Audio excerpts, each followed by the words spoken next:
Goeiemôre julle.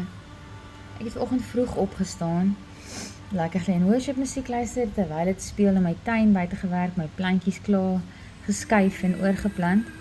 En ek het gisterand baie laat geëet. Ek was lus vir 'n vriendin het vir my 'n wrap gelos met baie groente in en ek was lus vir laat in die aand sit en koffie drink en lees.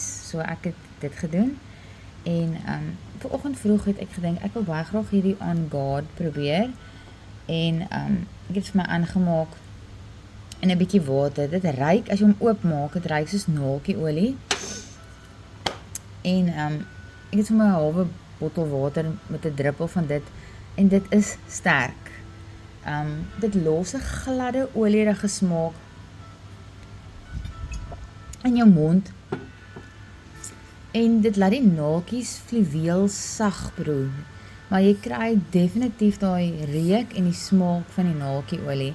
Ek sou nogals by my upline wil weet of julle dit so skoon drink of meng julle dit met iets anders. Dis nie vir my sleg nie, dis net anders.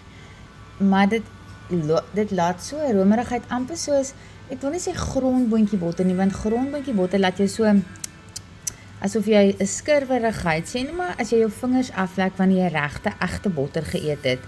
En jy wil eintlik so gaan, dis so gladde, smooth, daar's nie 'n ander woord in Afrikaans nie. Dit laat daai, ek moet die van smooth insit, maar dit laat so olierigheid wat so, jy wil so voel in jou mond, so So dit was vir my nou nogals lekker, baie interessant. Ek sal dit definitief skoon eerste ding in die oggend drink.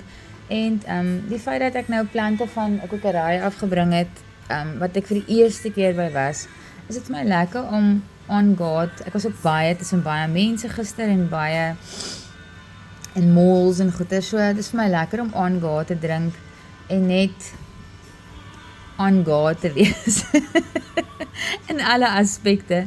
Geniet julle dag.